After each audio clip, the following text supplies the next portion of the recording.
screen cap. Okay. So give me a minute to project my screen. I welcome you to today's presentation. And I hope that today we are going to have a lot of fun, more than we had last week. Um, is requesting to record their computer. Approve. Okay. So can everyone see my screen?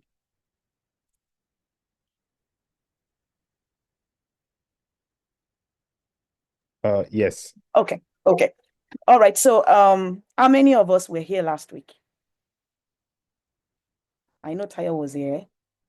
I'm not sure if Myra was here. Yomi, Buki.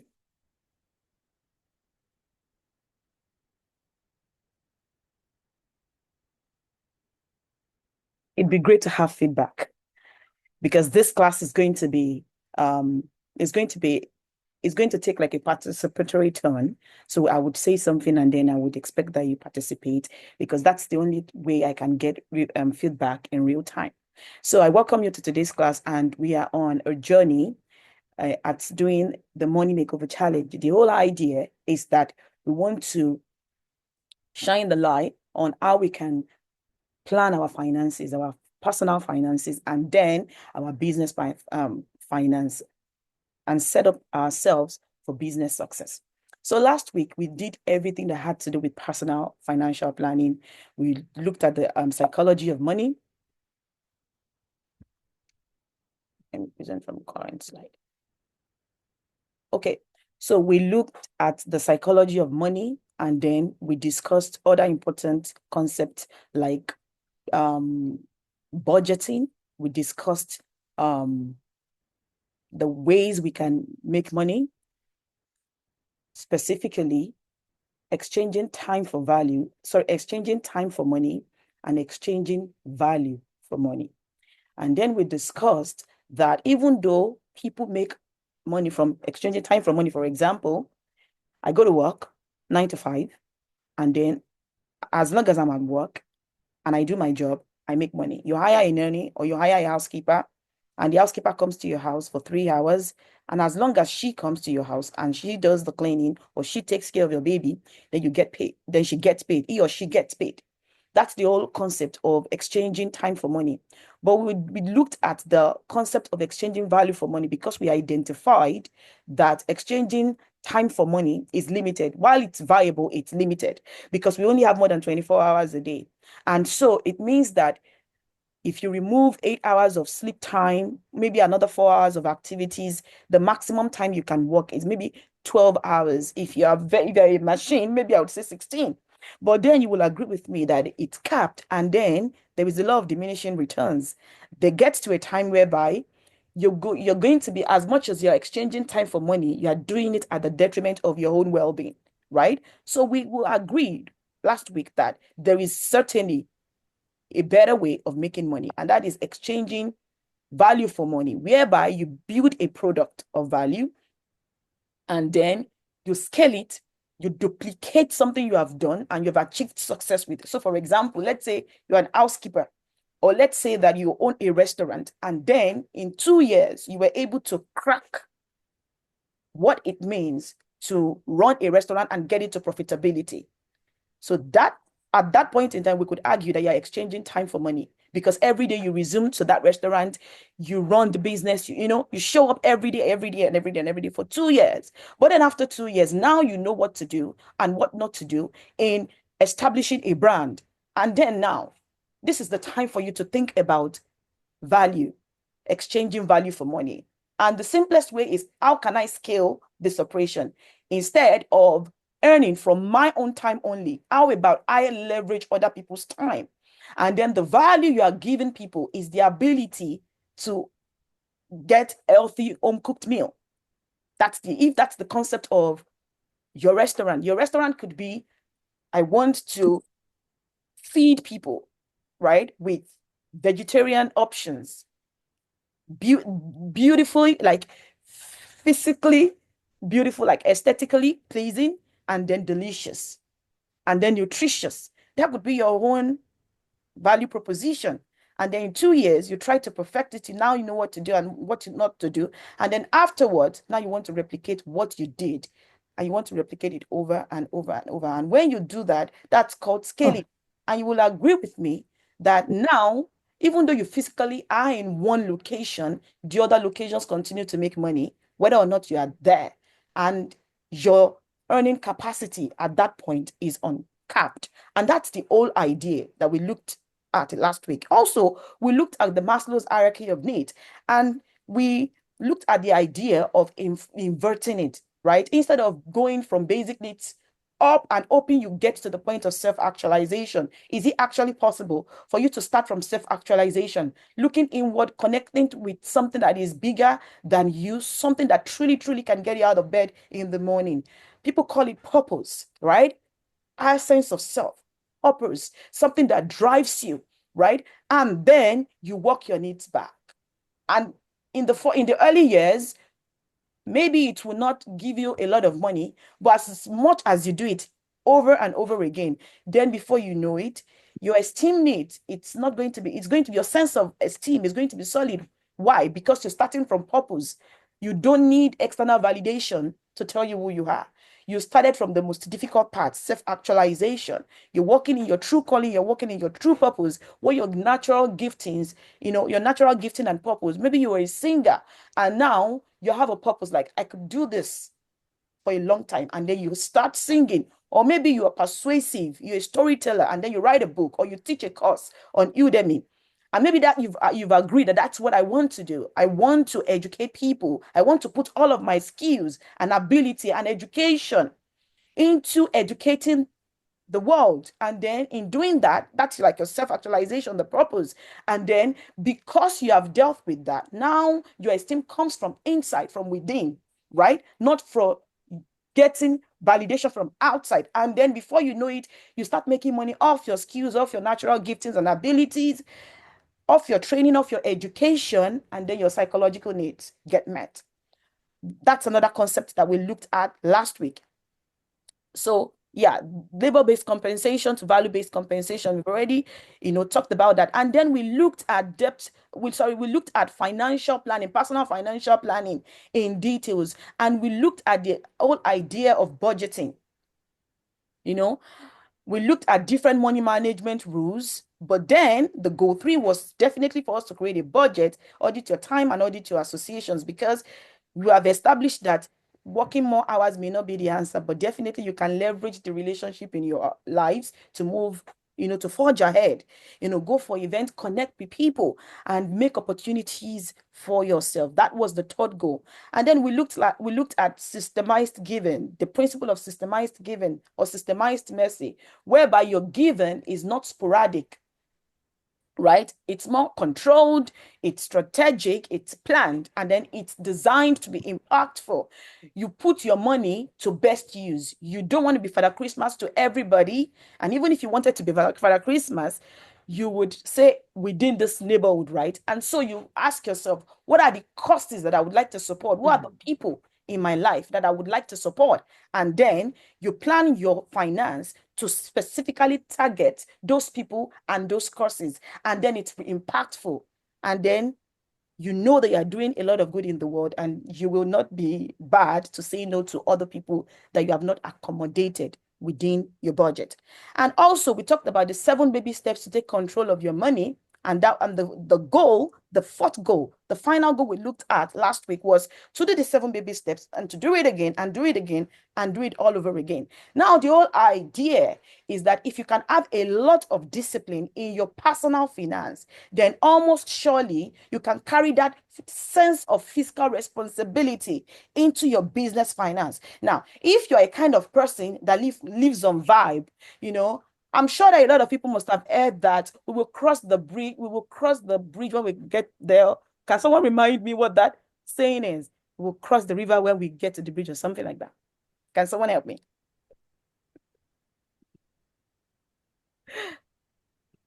Okay. When you get to that bridge, you cross it. Thank you. Thank you, Austin. You would hear people say that, yeah, I don't have to worry about all of that. Time has a way of sorting itself out. Well, I'm so sorry to bust your bubble. Time has nothing to do with this.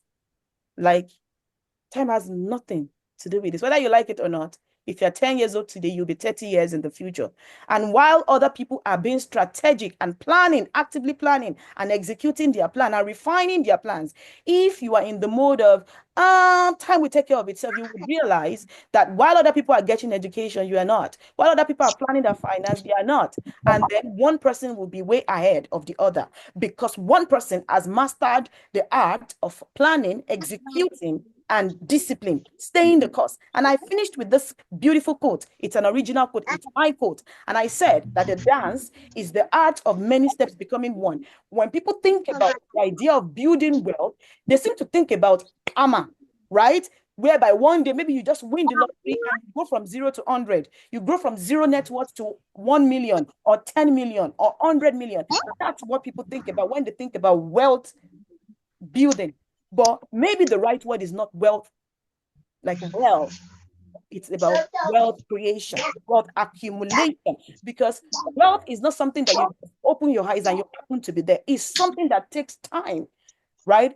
Virtuous time. And then you go at it over and over and over again, just like a dance, right? A dance, when you think about it, is just a combination of steps. They say left, right, you do left, right, and you do it over and over again. And then you build rhythm into it, and you have resolve and repetition. And then before you know it, your dance routine is completed and it's beautiful. People see the finished product, which is the perfect dance, the tango dance that you have done. But at the end of the day, take the steps. If you are afraid to take the steps, or if you are not disciplined enough to stay with the steps, you cannot have a dance. And that was the point where we finished our presentation last week. And quickly, in today's presentation, we will go to the business side of things, business financial planning for new entrepreneurs. Now, I've made it so that even if you have no idea at all about what it means to run a business, how to run a business, where to even get started, you can still come out of this conversation, of this training, and feel empowered and feel like at least I have a starting point. Definitely, I'm not going to cover everything. We do not have the time to cover all the concepts in details, but I'm hoping that this will spark something big in you and it will be like a start of a shift in you. And then at the end of this training, you would have the inquisitive mind to carry on what we're about to learn. Because maybe I will tell you about financial statement, just like I told you about budgeting. If you did not actually sit with your budget, excuse me, you do not know anything about budgeting. Until you do it, you don't know it, right? So definitely today, I may not be showing you how to build one, but I'm going to show you how to read one, right? And that is the beginning of a conversation that you would like to take with, with yourself and say that, oh, I learned something today. Can I put it to use to grow my personal finance and then to grow my business? So financial planning is the blueprint for how your business will use money to survive, grow, and thrive. The whole idea is you have this big idea in your head. I want to write a book. That's the business. You want to be in the business of training, of educating. And then you begin to ask yourself, where do I even start from? What kind of training? What kind of course do I want to teach people? How will I disseminate will I have a YouTube channel, for example? Will I sell on Coursera? Will I sell on Udemy? But regardless of the avenue you have chosen, you would realize that it starts with money, it ends with money. The journey starts with money. Although people, yeah, maybe money is not the very start because the idea is the very start. The idea is the very start. And then the planning is the second.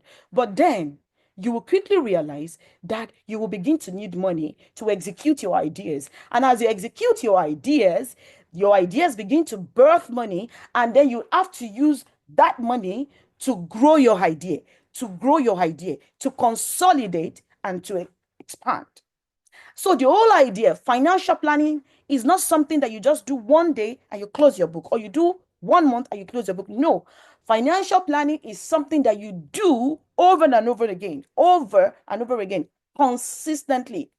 That's the reason why financial experts, we do quarterly reports. Some will do monthly, but quarterly is kind of standard, right? You do quarterly report. You want to see it on your finance. The money you are making, where is it going? How can I funnel it back into the business to grow my business? So that is what we are going to be talking about today. We're going to cover everything from budgeting to forecasting to managing cash flow and to securing funding. And the whole idea, the overarching goal is that we want to empower you to make confident decisions, right? We want you to think about what could go wrong before it goes wrong. You know, what kills businesses the most is not really the lack of ideas, it's the lack of money. One day, they realize they got to their bank and they do not have any money in the bank and they cannot make payroll. And what happens if you cannot make payroll? People leave your job. Now, your idea could be the cure to cancer. Your idea could be the cure to cancer, but you burned your money down.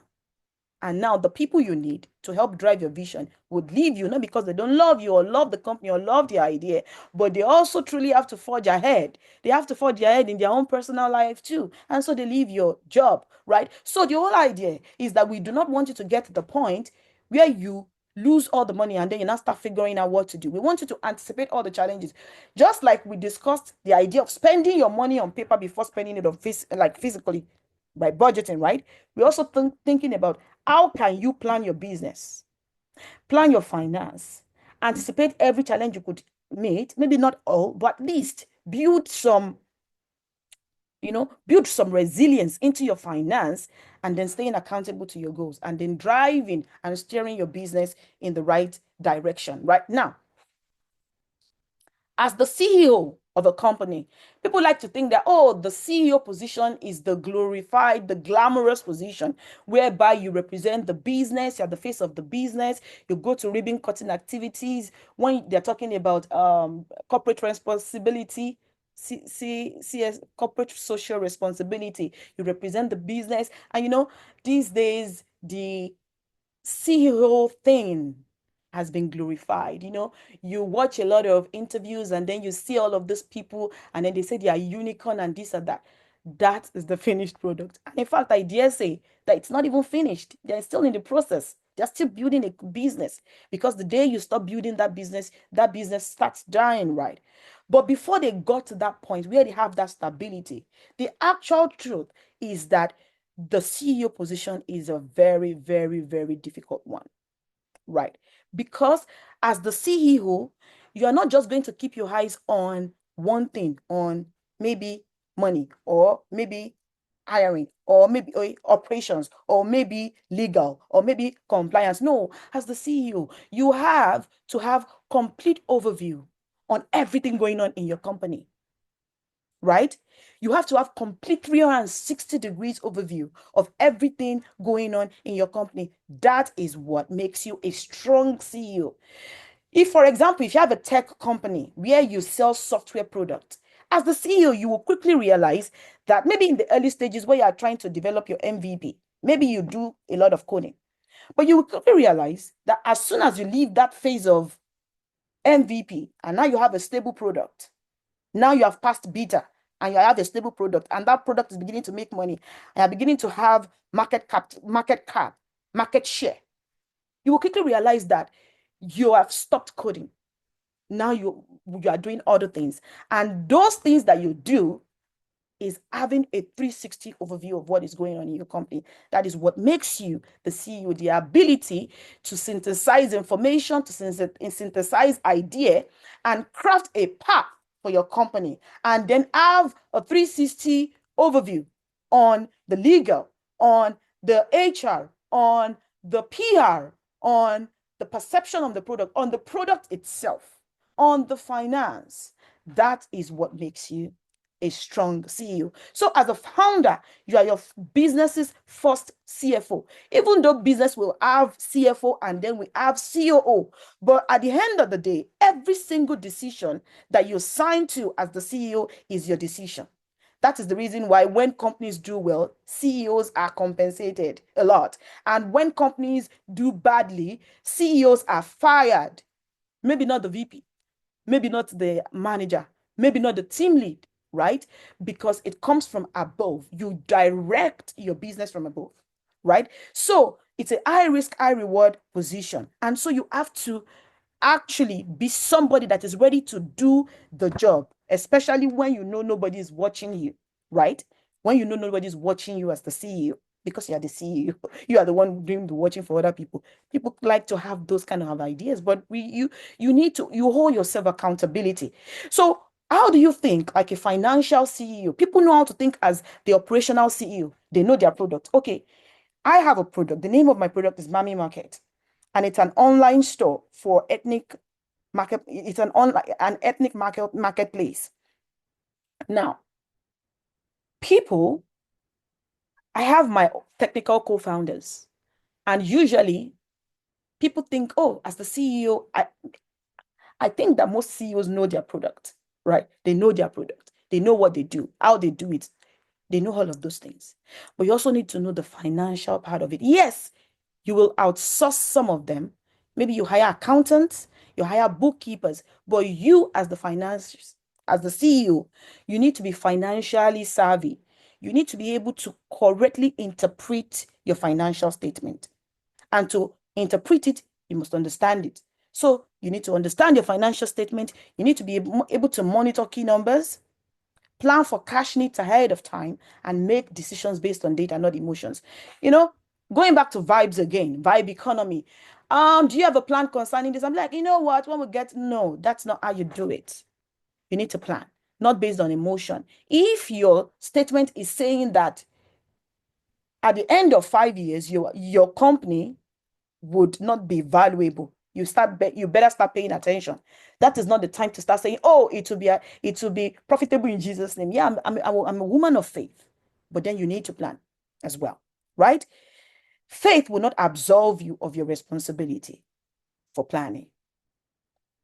So, tip one, because the position is fast-paced, it looks like a lot of things need your attention. Maybe you can have like a 30-minute schedule, weekly schedule, to say on Mondays, 30 minutes every day, I want to check my financial statement. I want to check my bank account. I want to check how much I have in my bank account. I want to check where the money went, how the money came in, and how it went out. Just 30-minute session to talk money, to think money, right? And to talk money. That will be a fantastic start. Does anybody have a question at this point?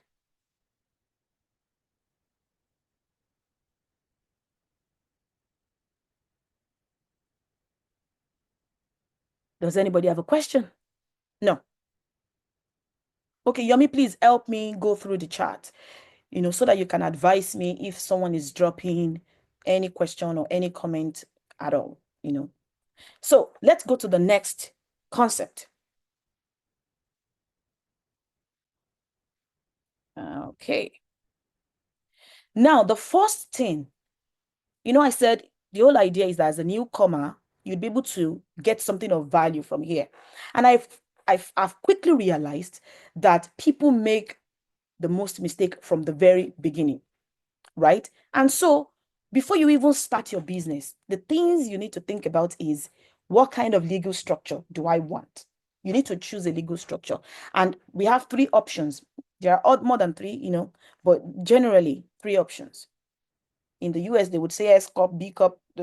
I'm not interested in all of that, but I would just keep it at three and say the three legal structures is number one is sole proprietorship, number two, a partnership, and number three, a corporation. And the way you set up your company changes everything from your personal finance to your business finance. Now, let's look at sole proprietorship. What does it mean? It means that me and my business, we have one and same identity. So, for example, let's say that I sell shawarma. How do I sell shawarma? Oh, maybe I registered a business name, or maybe I did not even register any business name. I just woke up one day, I opened a shop, and I started selling shawarma. Now, if you have not done any business registration, then by by default, you are a sole proprietor. It is assumed that you are a sole proprietor. It's what we call a one-man business, right? So it is you selling your shawarma. And so all the gains you make from the shawarma business count as your personal income.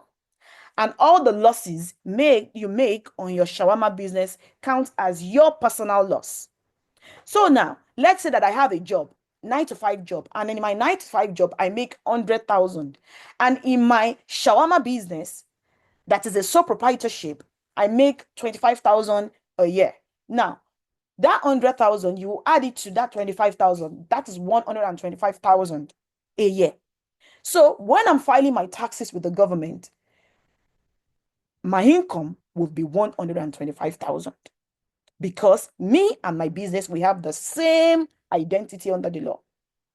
Now, that means that if we have the same identity, then we can use the same account, even though it's not the best practice, because even if it's a sole proprietorship, you still want to have a separate bank account so that you can correctly track what is going on in your business. But then you can absolutely use your own personal account for your business because it's a sole proprietorship. And the whole idea is that you and your business, you are one and same.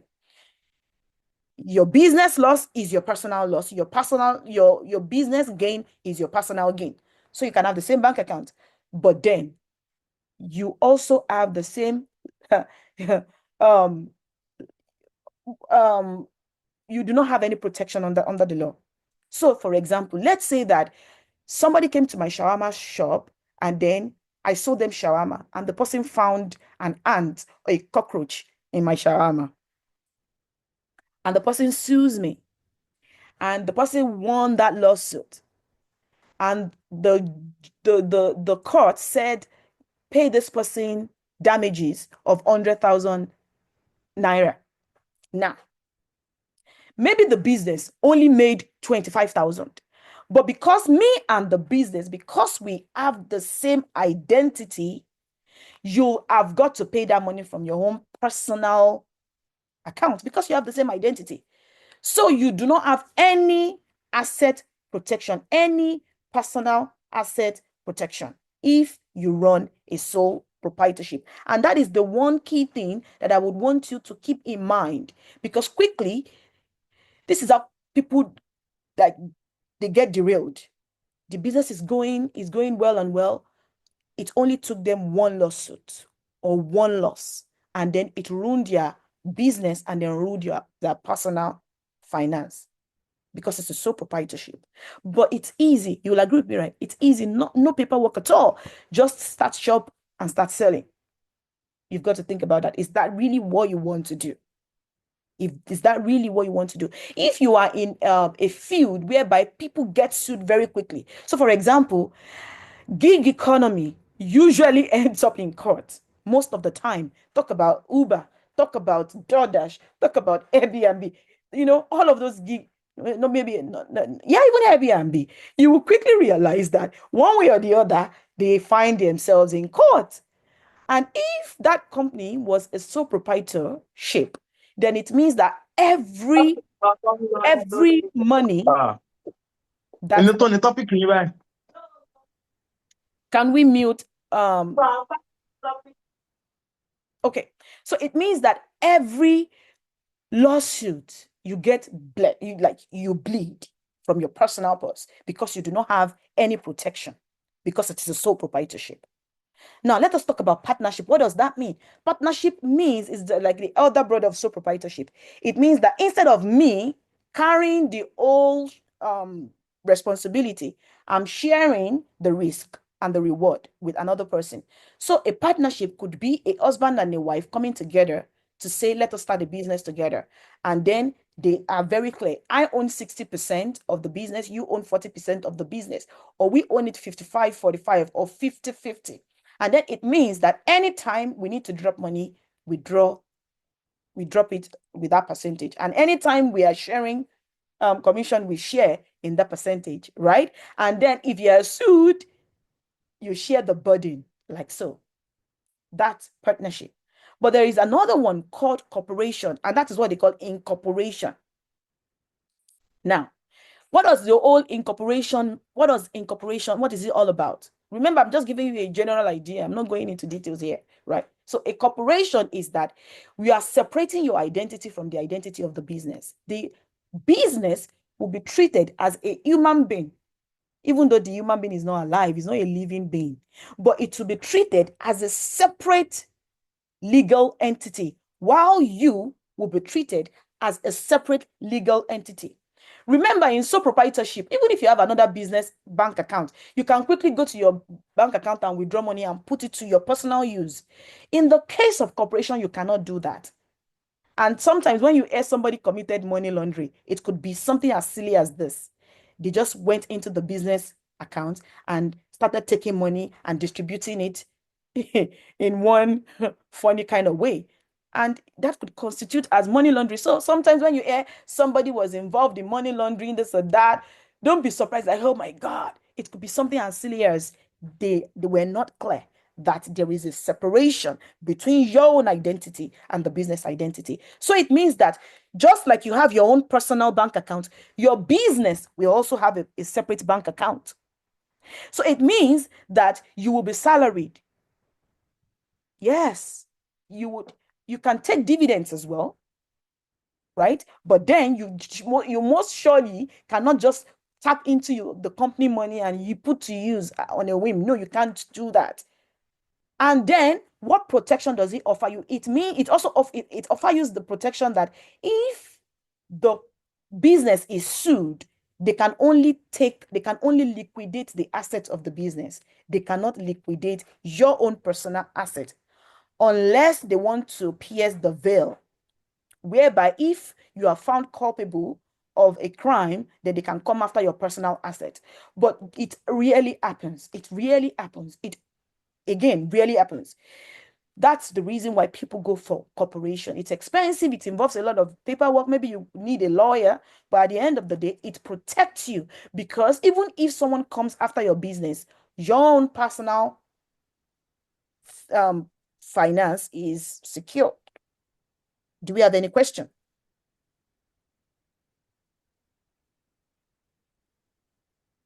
Okay. Now, I would encourage everyone here to really look inward and think that this business I want to do, what kind of ownership structure do I need to set up? And set it up correctly. Okay. Now, after you set up your corporation, what else do you need to do? You need to build an advisory circle. Now, let me make an example. In my own case, I wanted to build a tech business, a technology company, and I had no idea about coding with that. So what did I do? I armed myself with an advisory circle. Okay, I am a statistician and a mathematician by training. So I don't have any knowledge about business law, about accounting, about bookkeeping, or any of these things. So what do I need to do? You've got to arm yourself with the necessary people that you need to build your business. So before starting the business, take a pause and ask yourself, what do I need to pull this off? Okay, Adiola, because you do not know anything about software, about coding, about software engineering, you need to maybe hire or find a co-founder that has that skill set. And that was exactly what I did. And after I did that, oh, we need an accountant. I cannot hire an accountant now. How about I have somebody that that consults for me? So it's going to be on a per use base. And then lawyer, per use base. And then I have lots of business mentors, people that have walked this journey before me, and they guide me and show me how to do things and how not to do things. So you build yourself an advisory circle. You secure your perimeter with the right skill set and the right people that you need. And then now you define your operational workflow. How will my product or services get delivered? And to answer this question, the easiest way to answer this question is the business model canvas. Now, if you can do your business model canvas, a lot of things will be unraveled. A lot of things will be unraveled. When I was setting up my own business, of course, I didn't start with business model canvas at all. I did not. I was just like, let me just build. Let me start building. Let me start building. And then as I started building, I wasted a lot of resources because my planning phase was not solid. So my first MVP, I launched it, and immediately I launched it, a month later, I recalled my product. I launched my product December 2023, and immediately I launched it, I recalled it because I realized I'd over-engineered it. And if my planning phase was solid, I wouldn't make that error. And that is the reason why I'm going to advise you that you should invest a lot into your planning phase. Don't get stuck there. You don't want to get stuck there because you quickly want to do iterative building. Iterative building is you build the minimum viable product and then you introduce it to the market and then you begin to refine it based on the relationship of the interaction of your market with your product. So you don't want to get stuck in the planning phase, but you surely want to have that planning phase. And the business model canvas helps you put things into perspective. It helps you refine your value proposition and what you need to do to pull it off.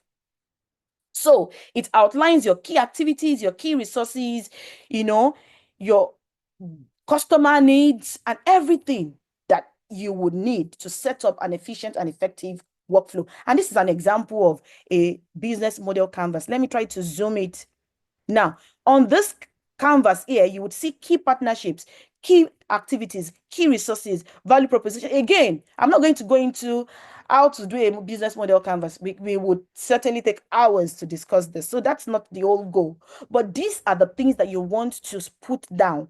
I would encourage everybody to go and read a lot about business model canvas, because if you can sort your business model canvas, now you have clarity. It's like a vision board for your business, and you'll be able to account for everything. You'll be able to refine your value proposition and ask yourself, what are my channels of selling, my customer segment, my relationship, my revenue stream, my key partnership, my cost structure. When I started my business, the very first time I tried to build Mami Market, I bought a lot of plugins, a lot of WordPress plugins. I was spending thousands of US dollars buying WordPress plugins, and I was paying WordPress developers to build me my MVPs. And it was at the point when I realized that 6 months in, after spending like 10,000 US dollars, I do not have a product and I would not have a product, that I retraced my step. And I'm like, what is going on? And that was when I now started doing my research. And then I realized that what I need is a custom solution. That WordPress, the Docker plugin, and all the very many other plugins that I have bought, they would never be able to serve the purpose that I need it to serve for Mami Market. You see why planning is important? Because when you plan, you answer all of those questions on paper, right? And you ask yourself, this is the idea that I have. That's the value proposition. How do I want to pull it off? What do I need? I need to do this A, B, C, and D. And you research it. Why will it work? Why will it not work? I spent a lot of money on GitHub. I spent a lot of money on Microsoft Azure. And at the end of the day, I realized only after the fact that I could have gotten it for free, with some programs on Azure instead of on Amazon Web Services. I was paying a lot of money on Amazon Web Services, but then I realized later I could have gotten it for free, at least for the initial development years.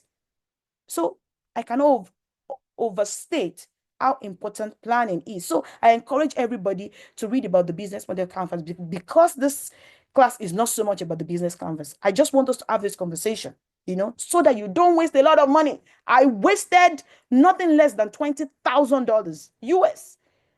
Oh my God. I had a saying, third time is the charm.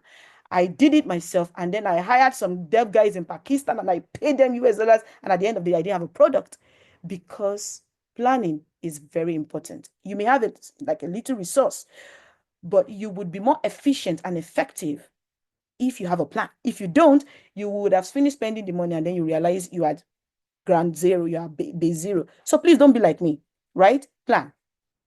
Now, another concept that I would like to talk about is bookkeeping. So remember, I said start with your personal bank account, right? Especially if you have a corporation as a business structure.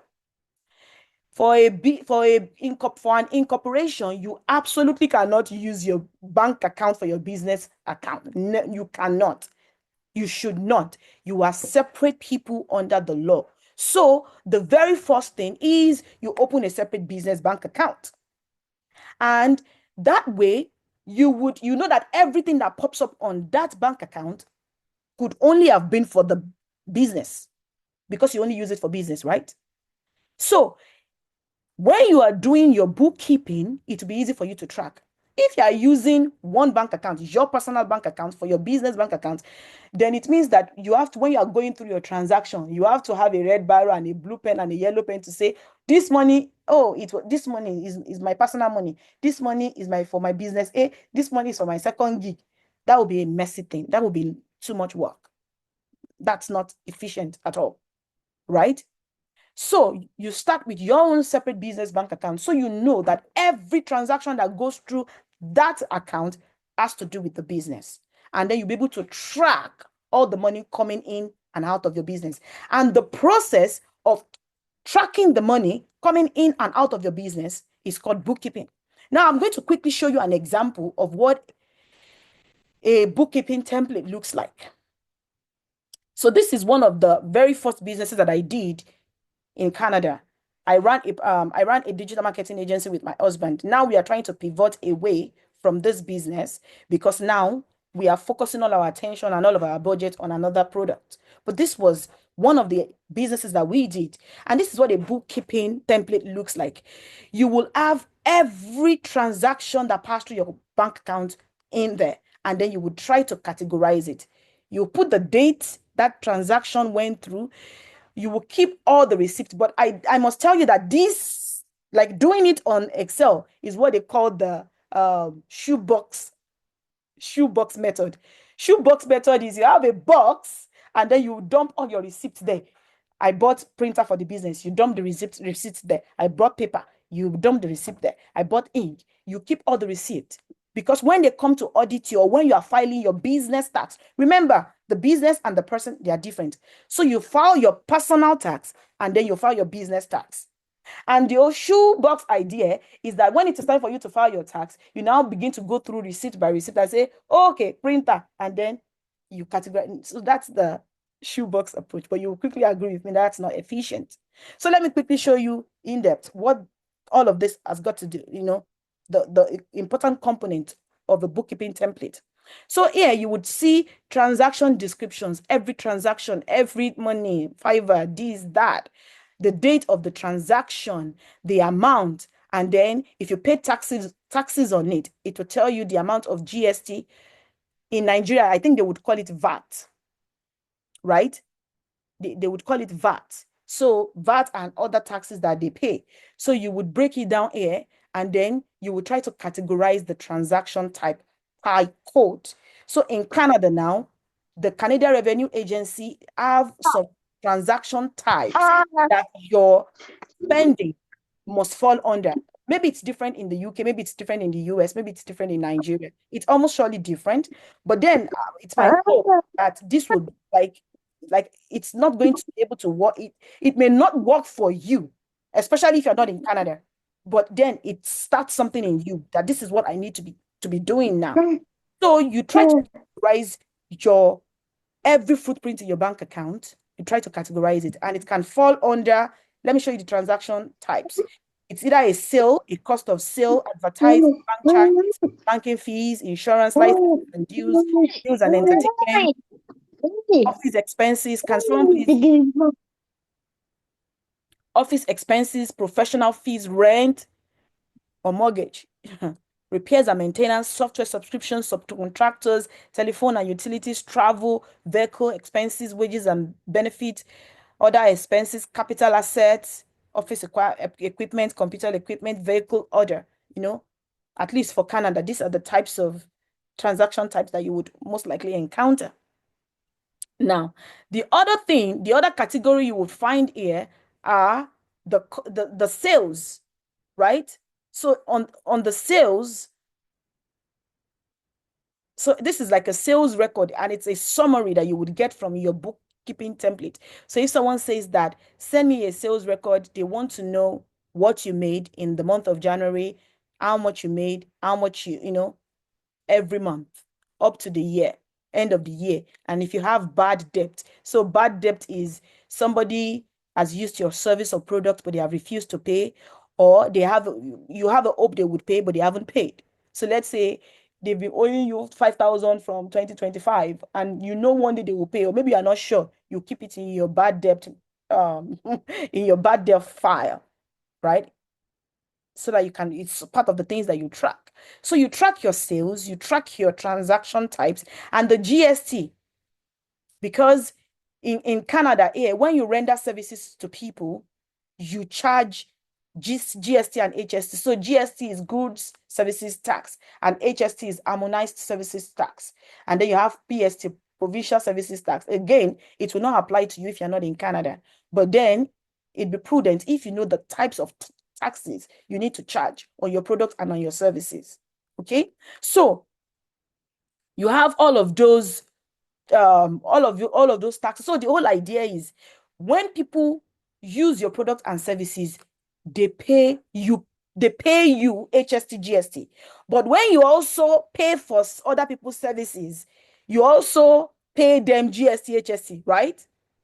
Yeah, GST, HST. So the whole idea is at the end of the day, this part will help you calculate how many sales, how many taxes you collected from the people that use your product and services, and how many taxes you paid out when you used other people's services and product. Does that make sense? Does that make sense? Yes. Okay, thank you. So it helps you stay on top, because at the end of the day, the government, they don't joke with their taxes. In fact, they have a saying here that two things are sure in this life, in this Canada. Number one is death. Number two, taxes. You may not be sure of any other thing. You may not be sure of how much mortgage you pay, or how much car loan you would have, or even if you need a car loan at all, or even if you need to eat at all, or how much you need to eat, to feed, to send your children to school. You may not know any of that, but you've got to be sure that in this country, as much as death is sure for everyone, regardless of where you are on the surface of the earth, taxes is also sure. They will take their taxes. They do not forgive taxes in this country. They will take their taxes. So that's the reason why there is this little box that helps us stay on top of it, helps us track it. And so then at that point in time, we're using our home office. And because we're using our home as our office space. So it was like a home-based business. It was an home-based business. So by the law, the percentage of our home that we are using for our business, we can write it off as business expense. And so that's the reason why we have this home office tab here, so that it tells us that, okay, 10%, it says how large is your home? 10. How large is your home office? 1. So it means that 10% of our home, we used it for office. And then all your electricity heat, you will be divided by 10, and then would be charged, you would offset it. So you will quickly realize that this bookkeeping template is for a sole proprietor, because you are seeing home office, and then we are saying that you will use it to offset it from your personal tax. So it was a sole proprietorship. But this is just a general idea to show you what a bookkeeping template looks like. Now you will agree with me that this is too tedious. Too tedious. Entering every transaction, very tedious. So what can you do? What can you do? You can use software. So I showed you Excel. So you can Google it, bookkeeping template in Nigeria.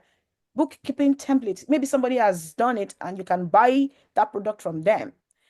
Bookkeeping template in the UK, bookkeeping templates in the US. I'm very sure you'll find a lot of free access template, right? But it's not, especially if you're doing if you're a corporation, it's not going to be efficient. There's a better way of doing it. So you can leverage software technology like Zero, Wave, right? So I've already talked about categorizing transactions properly in my, I showed you the template, where I categorize the transactions. So after you do that, it kind of help you clean up your bank account to say, okay, out of, I printed my bank account statement, 20 million at the bank account here, and my final balance is 2 million. So it means that 18 million left the bank account in a year. The 20 million, where do they come from? Your bookkeeping template will be able to show you that. And where did the money go to? The bookkeeping template will be able to show you that. So you reconcile your bank statement monthly. Try to do it monthly. Don't let it accumulate at the end of the year, right? So mistakes to avoid: mixing personal and business expenses, waiting until tax season to organize your books. Please don't let us wait till tax season to organize our books. Now, let us talk about financial compliance. Another thing that quickly sinks businesses is financial, non-compliance. Non-compliance. So, for example, remember my shawarma stand. Right? Can everyone be muted, please? Yomi, can you help me out and just distracting? So remember my shawarma stand. One day I just woke up and like, you know what? I want to start selling shawarma. And then I started selling shawarma. And one day, maybe NAFDAC, they knock on my door and they say, the Zobo you are selling to people, you have a NAFDAC registration number.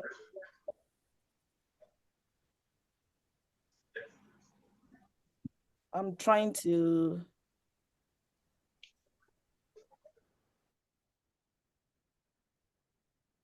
Okay. I hope I'm not muted myself. Can we hear me? Yes. Yes. Thank you. So the NAFDAC will just show up one day and they say, thank you for selling Zobo. You may have even sold Zobo to them, They enter like a customer. Good afternoon, do you sell Zobo? Yeah, okay. And then they say, where is your NAFDAC registration number? And then you say, I'm sorry. And then, okay, maybe you're sorry, but you know what? You need to be taught a lesson. And then they penalize you. And that money that you should be using to grow your business, you're going to be using it to pay fines now. Fines. So the way to do it correctly is to do what? Follow local, state, and national regulations regarding taxes, payroll, and reporting. Register your business if it is required. Now, when you do register your business, understand your local business taxes and deadlines. When am I supposed to file my taxes? Another mistake that I made, I started my business because the first year, the second year, the third year, I was building my product. I was like, I'm not making money now. What taxes am I filing? Guess what?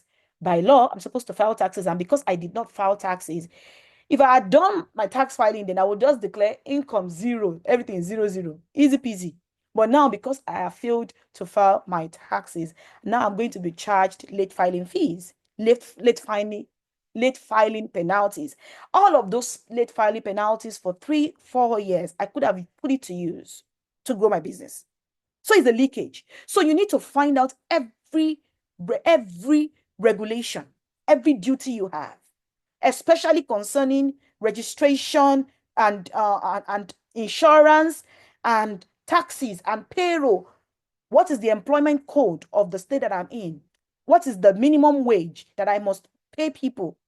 When are my deadlines to buy? And all your responsibility, you have to know them, because the day you are caught, you're going to be hit with all of those fees that you have not paid, and then you are going to pay more in fines.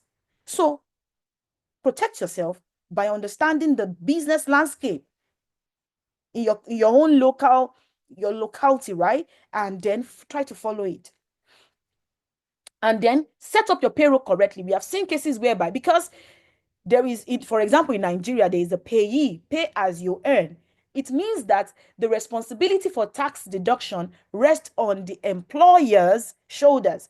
So if you have a company, you hire 20 people, and then those 20 people, you are paying them 100,000 per month. The taxman will show up one day and they will say, even though you have helped our economy by providing jobs, but you have not been paying taxes.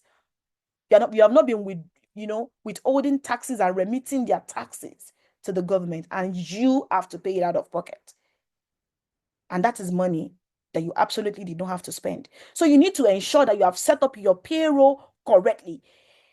Have I removed NHIS fee? NHS? Have I removed, there are lots of fees that they charge in Nigeria, not only in Nigeria, everywhere in Canada as well. You need to set up your payroll correctly, right? And then secure all required insurance licenses and permits. So after you do all of that, the next thing now that you need to do is financial statement. Now, let me quickly take a break. You quickly realize that for personal finance, it's like linear, right? Easy peasy, straightforward. But for business, it's like, oh my God, I have to think about everything. Now you see that the CFO or the CEO job is not easy because now it's like, oh, it's me that will sit on compliance. But you do have to. And that is the reason why I'm hoping that, this will just point you in the right direction. If you will no longer ask yourself, where do I start? This will introduce you to a starting point and let you know this is what you're supposed to be doing. If you've ever thought that, what should I even be doing? Aside opening my shop and closing it, now you know what you should be doing, right? Now, another thing that is very central in your financial planning, in your business financial planning, is financial statement. So your financial statement, they are like your business's scorecard. I remember that in secondary school, you would go to school and then your parents would drop you in school every morning. See you later, and they pick you up. I was in a boarding house. They weren't picking me up daily, but you get the whole idea.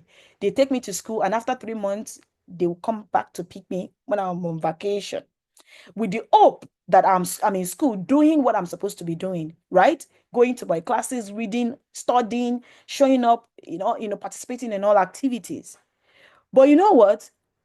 It is only sheet, the report sheet that will tell, because maybe you have a system of of hiding things from your parents, but you know that at the end of the term, they're going to give you your report card. And on your report card, they will tell you biology, A1, Yoruba, A1, something, physics, E8, geography, B3.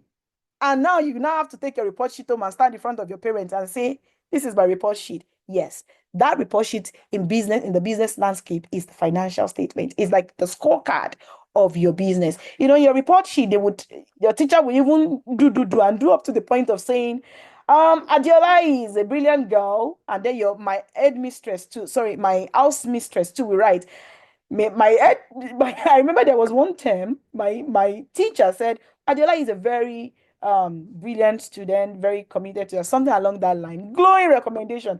And then my hostel mistress, she was like, Adiola, she did something, I did something that term, and then she put a derogatory remark on my report sheet. And now I cannot lie, because you get them, you give them, and then they will read it. Umbo, you did this, and then you have to stand in front of the panel and explain yourself. That's the same idea. If just like the way to know how a student is doing, a synthesized way, an organized way of knowing how a student is doing is the report card. Same is the financial statement. A synthesized and organized way to take the pulse of the business, to know how the business is doing. And so when you want to raise money, for example, when you're asking people to invest in your business, if they are savvy, if they are knowledgeable, if they are skillful, they ask for your financial statement. And then they begin to ask for other things like financial projections. And they begin to, maybe a lot of us have watched Shark Tank or Lion's Den, programs of that nature. And then you begin to hear some big, big grammar.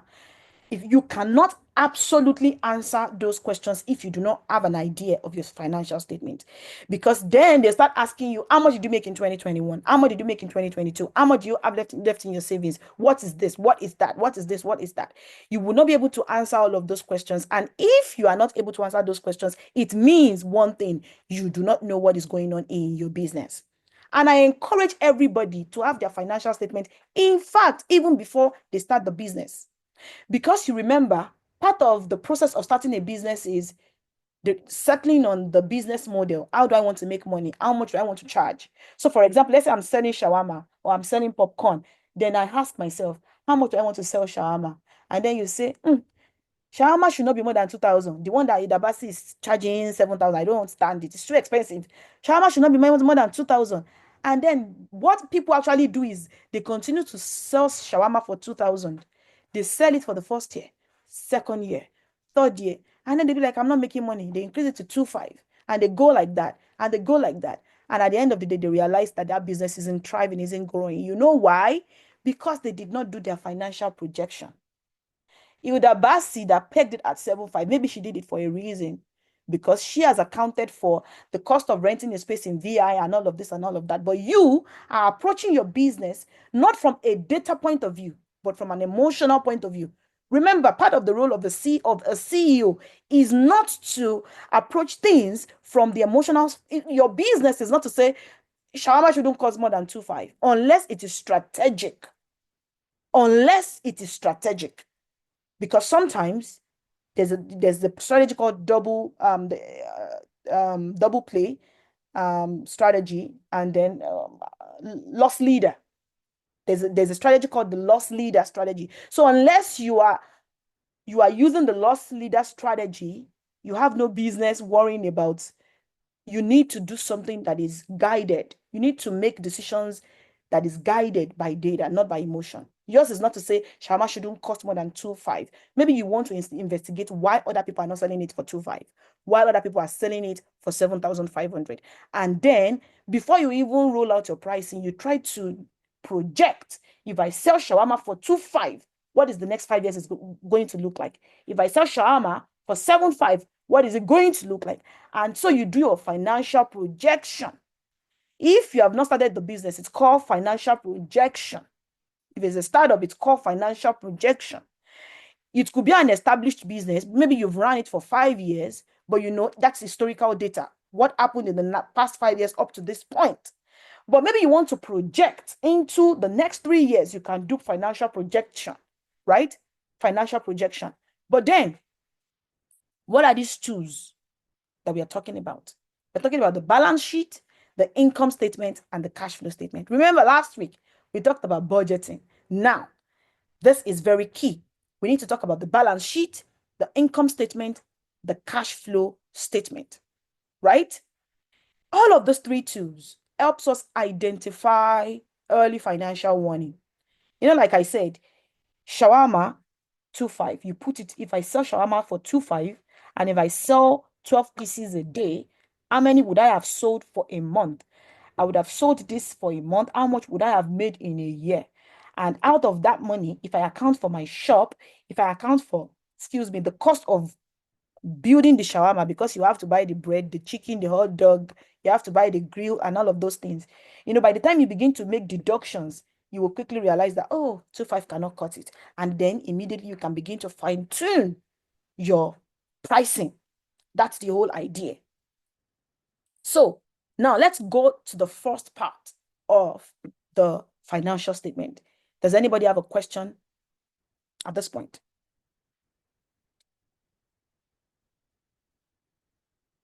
Everything I'm saying, does it make sense? Does it make sense, or does it sound too complicated? I need feedback, guys.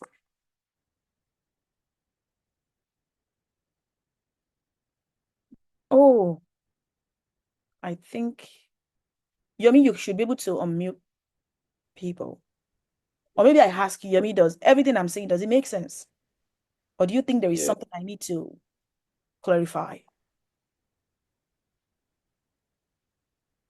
It makes sense. It makes sense. It's really keep to Nigeria. Okay. I don't know. Even God want to, we can drop comments in the chat section. Yes. Yes. Please drop your comment, because your comment will help me self-correct. If you feel like, this concept is not clear, then I would quickly correct it instead of waiting till the end of the training and then trying to play catch up. So please, I would value your opinion and your feedback at every point, always. So now let us look at the balance sheet statement. Now, I will show you what a balance sheet statement looks like, but I want to tell you about it first. The balance sheet statement shows what a company owns and what it owes. We call it assets and liabilities, and what remains for owners as of a specific date known as the reporting date. So your balance sheet is like a snapshot. It's like a selfie. They just like, we used to play the game as a kid. Change your style, another style, be like that. The moment they be like that, and then you stay like that. Exactly. Your balance sheet is like a be like that statement. You take a particular reporting date and then they evaluate the financial pulse of your business. And what are we looking at? What information do we need from that statement? We want to know how much you own, called assets, how much you owe, called liability, and what remains for the owners as of that specific reporting date.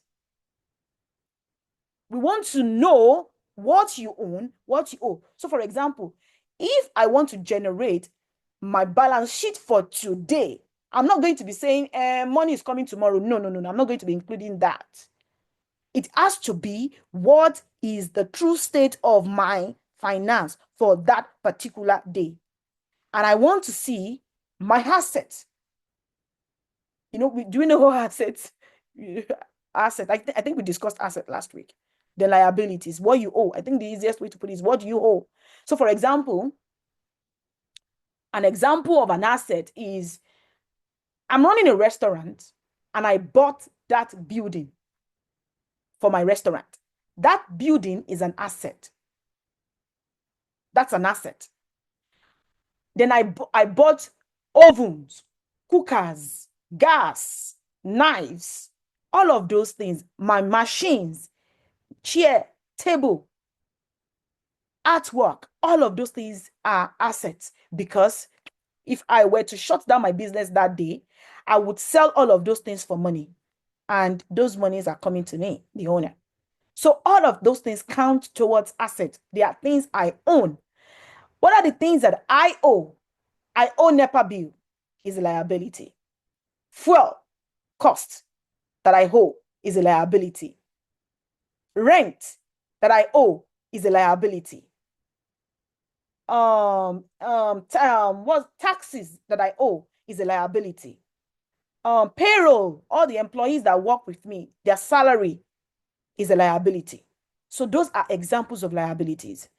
It is now after when you remove your liabilities from, so for example, let's bring it down. Your personal finance now. You have 100,000 in your bank account. That's your asset. And then maybe you have, that's part of your asset. And then maybe you have shares that worth 20,000.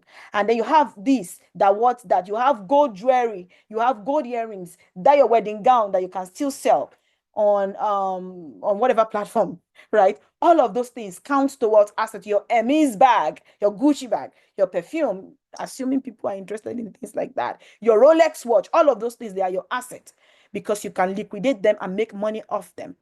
Then your liabilities would be what? School fees for my children, this and that. Those are your liabilities. What you owe, your rent, your car payment, those are what you owe. And then it is only after you now remove your liabilities from your asset, what is left over is the equity. And that equity is for you. And that is what is called a net worth. In personal finance, they call it a net worth. So if they say, what is your net worth? They're only saying, what do you own? What do you owe? What is left over? What is left over is your net worth. So people have positive net worth, meaning that they own more than they owe. And some people have negative net worth, meaning they owe more than they own, meaning they are in debt. Okay. Now, this helps reviews your liquidity, right? The ability to cover your short-term obligations, the ability to meet long-term debt, and overall stability of your business. So your equity, the formula is the owner's equity equals assets minus liabilities. Now, let me also talk about the balance sheet, because after I talk about this, I'm going to actually go into the spreadsheet and show you what it looks like and the component of it. Now, let's talk about we are still talking about the balance sheet. So how do you analyze it? You use horizontal analysis to compare balance sheets from different dates. So for example, let's say end of March, first quarter, you created a balance sheet. You want to check something. What is your asset for at the end of that quarter?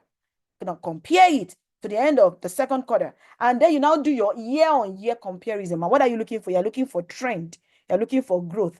Is your net worth depreciating or is it climbing? Now, if your balance sheet shows that you have growing assets, then it's good. It means your company is doing well. But if your balance sheet is in red and it's showing that you have lots of debt, negative net worth, then it means that your company is dying financially. That is what it means. So we're not just looking at one specific thing. We are also going to be interested in looking at it year over year, year over year. And when investors say, come with your balance sheet, it's a projection, right? They want to look at the assumptions you have made, and they want to see what that assumption, where is going to take you to. Is it going to take you towards positive cash, is it going to take you towards assets, or is it going to take you towards debt? Right? And then you want to investigate, right? You want to investigate what is going in the statement. And then your balance sheet will also help you calculate some very important ratio, like current ratio, debt to equity ratio, working capital. Again, you can read on all of these components. Now, so all of the things that I've been talking about is called the balance sheet statement. Are we following me? I know it's difficult to grasp the balance sheet. I will still show us the balance sheet statement. So the balance sheet statement tells just one story. It doesn't matter how big they are. It's usually like a one-page document. The only information we are interested in knowing, it doesn't matter. You could look at it and you could see $1 billion. We are not bothered about the $1 billion. No. What we want to know, the information we want to draw from the balance sheet is how much do you have? How much do you own? What is your asset? What are your liabilities? And what is your equity on that specific reporting date? That's it. That's the only information we need. Every other thing is secondary. And then maybe we can say we want to look at the trend to say that year over year, what are we seeing? Are we seeing that there is a growth in your net worth, or your net worth is dwindling, meaning the company is dying? So you're taking the pulse of the business. Now, that's one tool. The second tool is called the income statement. And the income statement is also known as the profit and loss statement. And the story it tells is very easy. Is the company profitable? Are revenues growing or declining? How much money is spent on producing goods or running operations? Can the company sustain its expenses and invest in growth? That's the question, your profit and loss statement. Like the name implies, did we lose money in that year or in that quarter, or did we make money? That's the story it tells. That's the story. So you realize that the balance sheet is, like I said, is like a snapshot of what is happening as at that reporting day. But income and profit and loss, the income statement, on the other hand, covers more time period.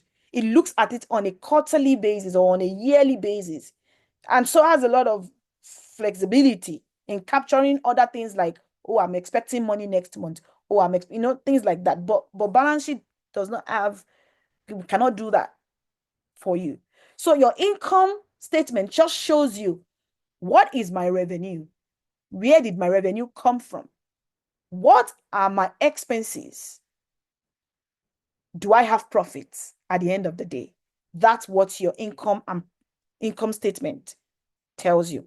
And then the third one is the cash flow statement. So quickly, the formula here, I think I wrote the formula here. The formula for the income statement is gross profit equals revenue minus cost of goods and services. So COGS here means cost of goods and services. I'm sorry, I should have written that out in full. Cost of goods and services. So your profit would be revenue minus cost of goods and services. I told 50 shawarma at 2,000 naira. That makes it 100,000 naira. And the cost of my goods and services, after accounting for the shawarma bread and the hot dog and this and that and this and that and the shop and the space and the fry pan and the oil and everything I need to pull off that shawarma, I spent 75,000. So your gross profit would be worth your revenue, 100,000 minus the cost of goods and services, 70,000, 75,000, and then your profit will be 25,000. Now, the third one is the cash flow statement. Like the name implies, the cash flow. It helps you track the movement of money in and out of the business over a period of time, right? Where is the money coming from and where is the money going to? So if they ask you questions like, what takes the most money from this company, your cash flow statement will help you answer it. If they ask you questions like, what makes us the most money, your cash flow statement helps you answer it. If they ask a question like, what month did you make the most money, or what quarter did you make the most money, the cash flow statement can also help you answer that. You can compare your cash flow statement across multiple periods as well to identify patterns. And what are you looking for? What are you looking for in your cash flow statement? For balance sheet, what we are looking for is what? How much I owe, how much I own, how much I owe, how much do I have as equity, right? And then the income statement is what are we looking for in the income statement? How much did I make? How much did I spend? Right? And then your cash flow statement, what money is entering, how is it moving out? Right? So, persistent negative operating cash flow or heavy reliance on financing may signal trouble. So, when you look at your financial statement, then you can now begin to ask yourself that if we remove this financing, does this mean that this business will not survive? So without further ado, let me just show you, what one looks like. So this is I need to put a disclaimer here. This template I got it from one of the very best in the game, Class Rebel. I participated in their training myself, and this template was one of the resources that they gave to me, and I've found it very useful. Now, all the formulas, they've removed all the formulas, but I have been trying to put the formulas myself, so that we can interact with it and see how it works. But this is what the financial statement will look like. You have your variables. Now, what are your variables? The variables are, what are your assumptions? When I was making the case for shawarma, I was saying that, what are your assumptions? Assumption number one is that what? I will sell my shawarma for 2,500. Assumption number two is that I will sell 100 shawarma. Assumption number three is that maybe I can even sell shawarma in bulk to maybe a company doing an event, and I will sell it per dozen. And then I would, those are assumptions. How much do I need to rent a space? How much do I need for marketing? Do I need to do marketing? So, for example, some people will realize I need to do Facebook advertisement. I need to do YouTube advertisement. I need to do radio jingle. I need to do TV advertisement. You need to, it's part of the variables that you have to put in place. How much am I paying my employees? How many employees do I need? It's, the devil is in the detail. You need to be very detailed. And you will quickly realize that you need a lot of mental acuity and capacity and discipline to be able to sit through and do it. Right? Because you really need to. So this business, it's like a training platform, right? A platform whereby you can buy a course and then you do that course. I think that's the best way I can explain it. And so that's the reason why I say single course fee. But what about is a package of 10? So a package of 10 could mean that, what if a company is saying that, come and teach my department a course, and that department is a group of 10, then there is a discount. How much discount? 10%. How much will it be per person? So you have all your revenue assumptions. These are revenue assumptions, cost fees. So for you, again, like I said, this template would not work for you unless you are in the business of selling courses as well. Yours could be shawarma, yours could be anything. Mine is Mami Market, but the whole idea is the same. You've got to sit and think about your revenue stream. Remember the business model canvas. If you did your exercise for the business model canvas, now you know your revenue streams. And then you now begin to think about pricing and say, for my revenue stream, for my meat market, one way of making money is to do what? Grocery delivery. Another way of making money is to do what? Errand services. Grocery delivery, we sell a lot of it on a daily basis, but errand services, we do not sell a lot of it, but we make a lot of money off it. It's something we do maybe once in 2 weeks, but when we do it, we make a lot of money on it.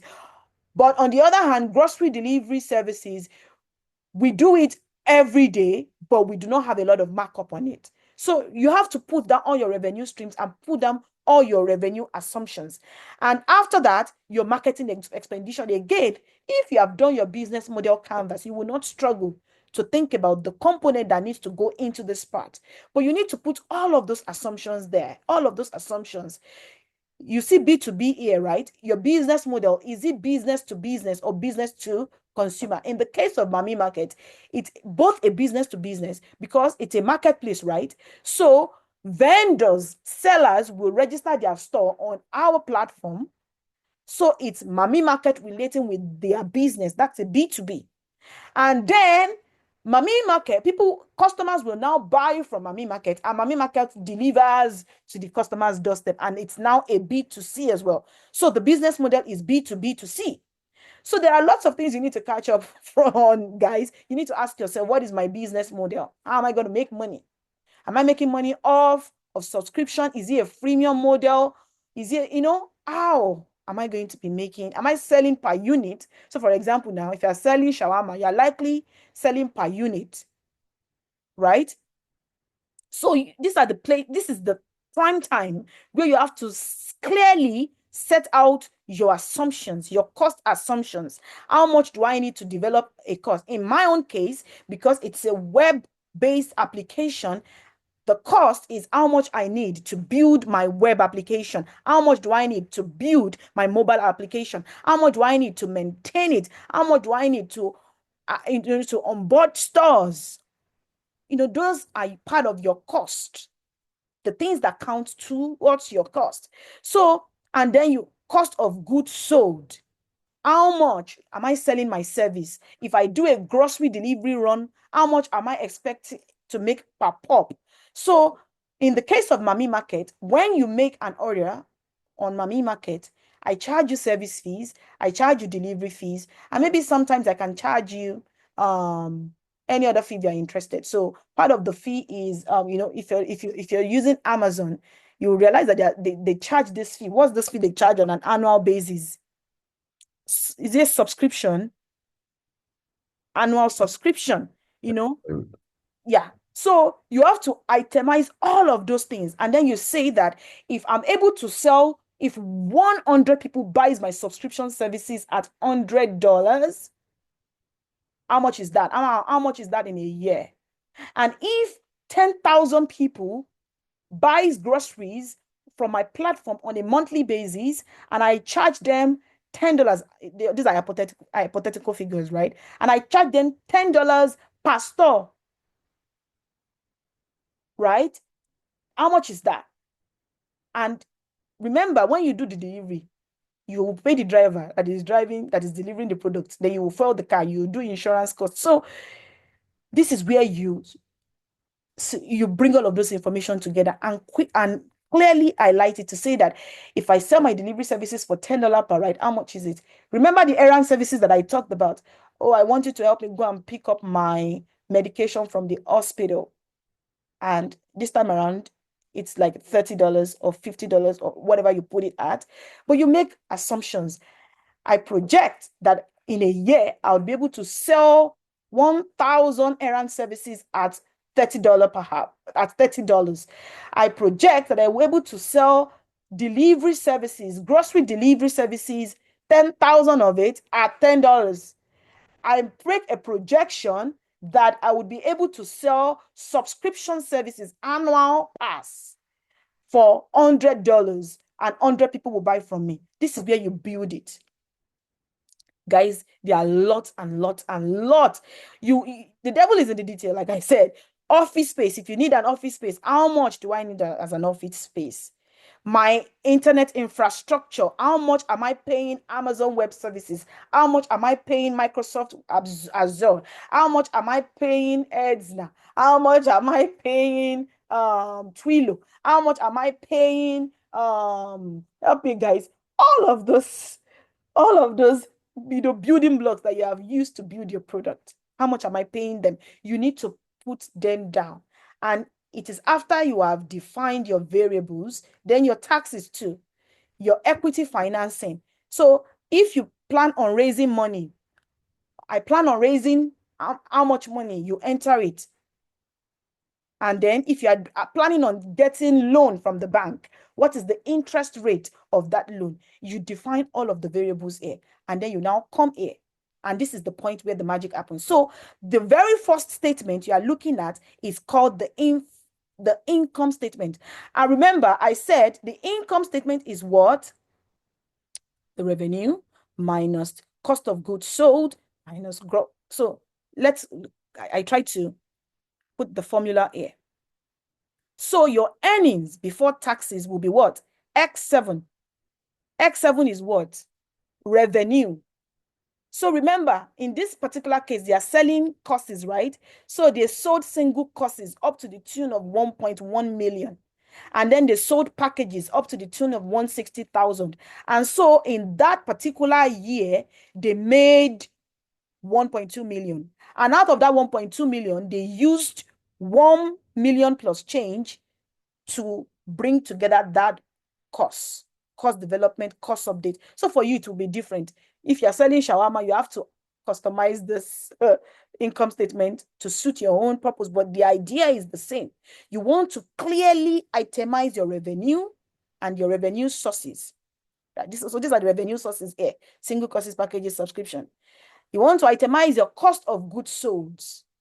How much does it cost you to sell all of those goods? Right?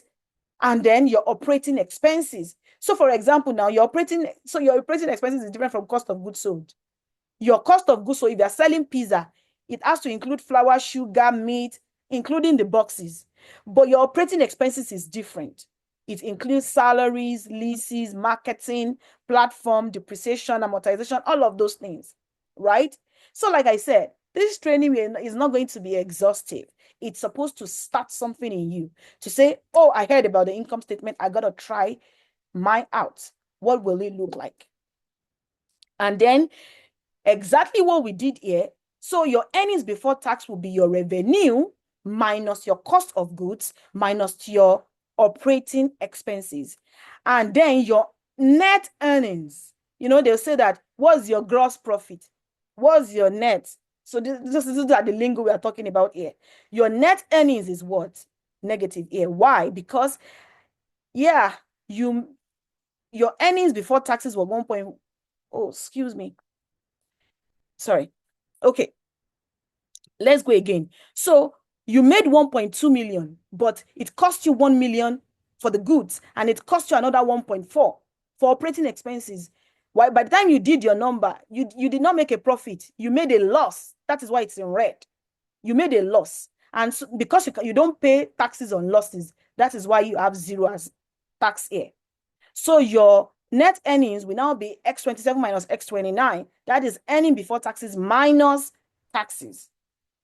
Right? But so this is how you do it. And then all right off the bat, you are seeing something here.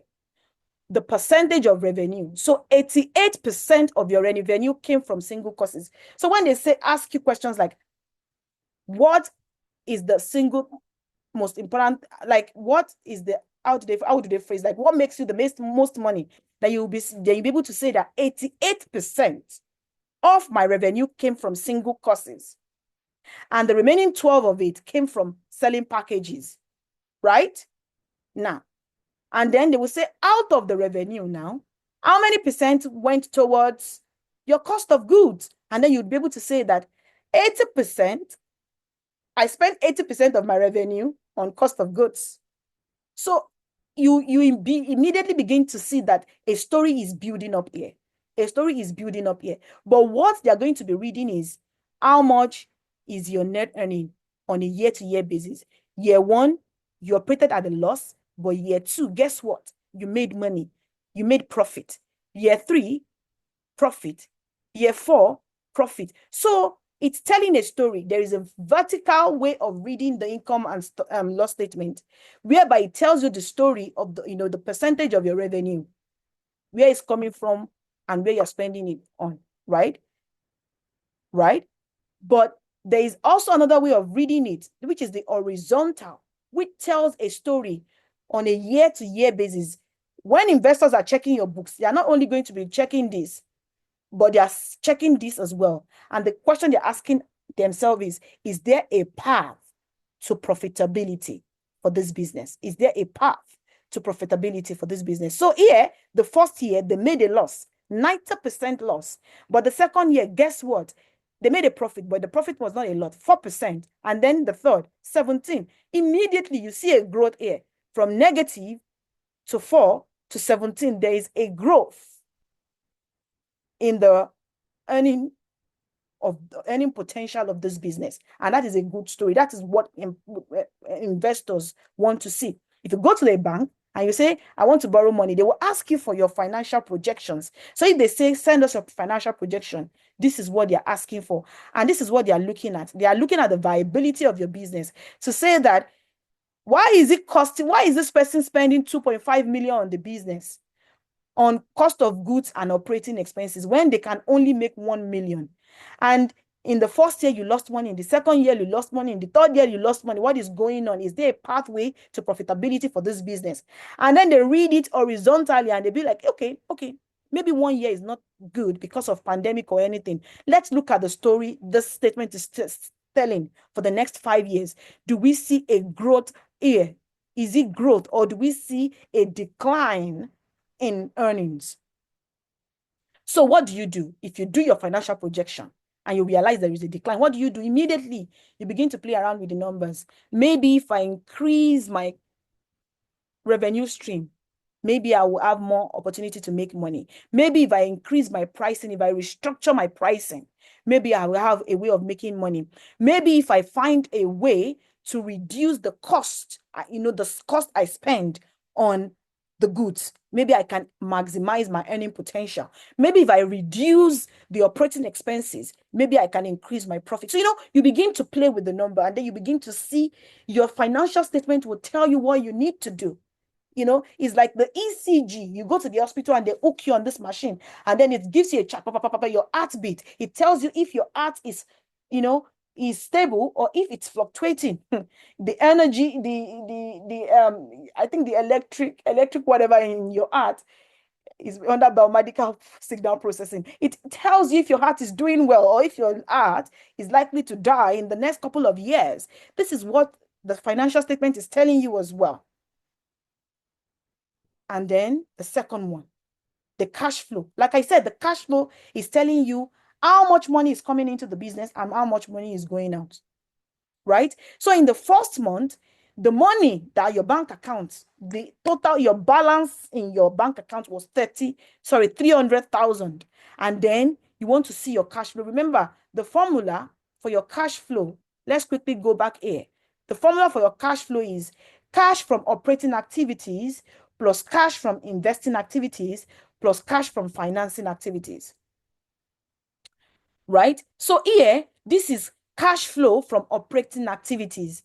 And here, under it, you have net income, a lot of things that you have here, right? But this number is important. The cash at the beginning of the period, you put it at the beginning of the period. And then from your operating activities, how much money did you make? How much cash did you have from your operating activities? How much cash did you have? In this particular case, there was no cash at all. They did not make money. The business ran at a loss, right? So here, you have your cash flow from operating activities. And then the second one is cash flow from investing. So let me quickly tell you about cash flow from investing. So let's say that you make money, and then when you make money, you buy shares for the business. You buy stocks for the business. You buy bonds for the business. You buy heavy machineries for the business. You see all of those heavy machineries you buy, the computer you buy, it's under capital expenditure, right? So they are assets too, because you are investing into the business, and it is expected that your investment will provide you more, will eventually increase your earning potential. It will help you grow your business, right? So this is the point whereby you put together all your money from investing, right? Now, cash flow from financing. Here we have financing from debt, financing from equity. I will go into that later. So financing from debt simply means loans. You borrow money from friends, you borrow money from families, you borrow money from the bank, Bank of Agriculture, bank of this and that. That is under debt. You are raising money under debt. So in this particular month, what is it telling us? The person entered with 300,000, and then this was their balance for operating activities. This was their balance from investing. This was their balance. So all the red means negative, right? And this was their balance from financing. They did not raise any money in the first month. But in the third month, they raised money. They raised 2.2 million. Remember that in the variable, we had put it here, that they raised money in, first round of money, 2.2 million. So that is this is the point where you introduce that 2.2 million into your cash flow, right? So, and then you will also realize, I also want you to pay attention that you are ending the first month with 176,000, and it is that balance that is opening your second month. So your cash flow is just telling you how your money moves in your business. You enter the month with 300,000, you finish the month with 176. You enter the second month with 176,000, you finish with 51,000. You enter the third month with 51,000, you finish with 2.1 million. They'll be like, wait a minute, where did that boost come from? Oh, the boost came from financing. And then quarter one, what did we end at? And then you do it. And when they say do 5 years financial projection, in this particular sheet, that was exactly what they did. But what do we want to see? What do we want to see in this financial statement? We want to see that, is there a point in time where the cash balance would be negative? When the cash balance is zero or negative, it simply means the company has run out of money, which is not good. That is the point where the business dies. So you want to keep the cash flow. You want to make sure that every point in time there is money for the business. And to do that, to increase money for the business, there's ways to do it. It's either you increase your revenue stream, your pricing, you maximize your earning, or then you raise money from equity or from debt. You take a loan from the bank, or you may raise money from venture capitalists. And then when venture capitalists are looking at your statement, they will be like, if we were to remove this, because so for example, let's say this is a projection. So you're projecting that in the third month, you would raise 2.2 million. And then they will say, let's even assume that this person did not make that money. What would be the cash flow? Oh, it's not responding to me. Oh, Jesus. Let's see. Yeah. And then they would say, okay, come to see. Not from cash to cash financing. Okay. So they would say, assuming this projection isn't working, isn't going to work. Okay, let me do it again. Yeah, let me delete this one here. So they say that assuming this person does not raise that money that he said he was going to raise, assuming this person does not make the money, what will be the cash flow? Zero. And then the second year. And then, then you begin to think, okay, you see, negative. And then you immediately begin to see that it is already breaking down. The company is in negative cash flow because they were not able to raise that money. So immediately, before you get to crisis mode, you must raise that money. So when you go to venture capitalists, they'll be like, this person wrote 2.2 million here that they would raise this certain amount of money, but but industry standard, they don't raise that kind of money. Maybe by industry standard or historical data, you only make 100,000. And so sometimes they will just put 100,000 here. They will see how the number works. If the number doesn't work, if the company is a negative cash flow, they will tell you, we are sorry, we cannot support this business. Not because they don't love you, but because you have not done a good job in making sure that you have built your assumptions tight in a realistic manner, not just inflating numbers, right? The ones you can control, that you can easily control, is cost of goods and services, the operating income, the revenue, pricing. You have control over that. You see debt, getting a loan or getting grant or getting equity, you don't have a lot of control over it, right? So when you are doing your assumption, you have to look more into what you have control over before you start looking external, like getting loans and raising and debt. The working capital is here. I'm not going to talk so much about the working capital, but I would talk about the balance sheet here. So the balance sheet, remember, I said the balance sheet is like a snapshot of your business on a particular day. And what information are we interested in? How much do you have? In this particular case, they had 1.3 million. How much do you own? They own 1.3 million. How much do you owe? They owe $0. What is your equity? Because they do not owe anybody, they have $1.3 million in equity. What are the components of the equity? Oh, they were able to raise 2.5 million in equity capital. Where did that 2.5 million came from? Remember, they raised, in the assumption here, they raised 2.2 million in this assumption here, and then they also raised 300,000. You remember the 300,000 here that they started with, they also raised that money. That money was also raised. So cash in year one includes 300,000 of equity financing plus the 2.2 million that you raised. So if they say, send us your balance sheet, this is going to be your balance sheet, a snapshot on that particular reporting day. Because it's a projection, that is why we have taken the liberty to do a projection of 5 years. Because you have some key assumptions and you want to see what is going to be, what is the future of your company will look like. And there are very many other questions that you can answer by putting your finances in order.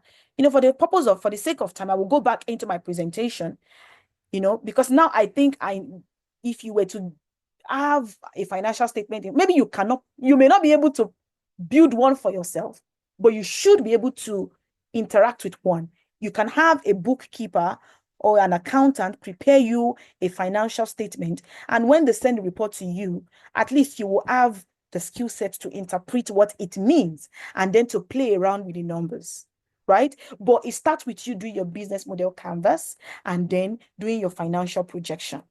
Another important concept that we need. Okay, so the revenue cost. In my conversation, I've already discussed this, the revenue model. Am I selling products? Am I selling services? If you have done your business model canvas, it will help you answer the question. Am I selling products? Am I selling services? And am I selling subscription? Am I having a hybrid model? There are lots of business model out there. Freemium model is also one part of revenue model. Ad revenue is also a model. Some people, they will say, use our product, don't pay any money. For example, Facebook, Instagram, don't you use Instagram free of charge, you won't pay any money, but then they make money off of adverts. So ad could be a revenue model for you. But whatever your model is, you've got to factor it into your financial statement, into your financial planning. Another thing that I would like us to pay mind to is the break-even analysis. The break-even analysis will help you answer 2 questions. How much does the business need to sell to cover costs? So for example, let's say that my shawarma business, so my fixed expenditure is what? 700,000, because I have to pay salary. I have to pay my rent. I have to pay this. I have to pay that. My fixed expenditure, those ones I don't have control over them, is fixed for that calendar year. How much is my recurrent expenditure? My recurrent expenditures are things that I have control over. So, for example, instead of buying gas, maybe if I buy coal, things that I can play with, I can experiment with to reduce my overhead. Those are my variable costs. So you now ask yourself, 700,000 is is the money that I need to run my business. How much shawarma must I sell to make 700,000? How much shawarma and how much price do I need to sell it to break even? Break even means you are not at a loss and you're not at the you're not making profit, and at the same time you're not making loss. You are just even. Like, I did not make money, but thank God I did not lose any money. So that's the question. How much shawarma do you need to sell to cover your operational costs? And how much does each shawarma cost you? So let's pick an example here. Let's say the fixed cost is 5,000 for this business. The fixed cost is 5,000, and they sell their shawarma for $100, and their variable cost is $40. So if they ask you, what is your break-even unit? They are simply asking you, how many shawarma must you sell to make this 5,000? Because 5,000 is the money that will cover your operational cost exactly.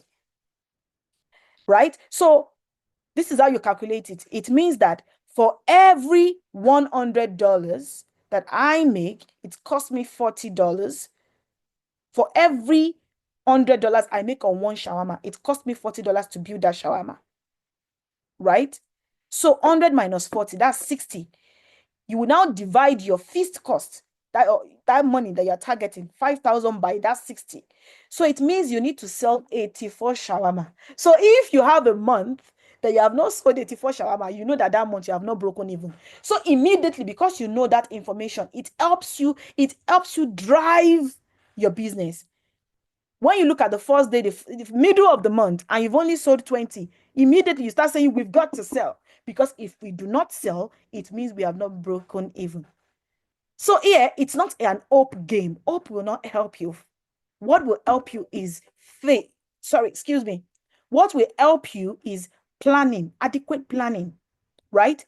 And at this point, I need to say that grant, tax credit, special program is not included in the break-even analysis, in the traditional break-even analysis. It is strictly on cost of goods, operational cost, and the product sold. We are not accounting for grant funding or not all of that, because you don't have control over them. You may not get any grant. You may not, but the traditional commerce is buy and sell. I buy at 2, I sell at 5, right? How much does it cost me to break even? And it helps investors know if your business is on the path to profitability. Now, let's now look at business financing options that we have out there. You could self-fund. People call it bootstrapping, meaning that you pay out of pocket. You are the one propping your business, pouring your money into the business to keep it afloat until it starts making money. So it's called self-funding.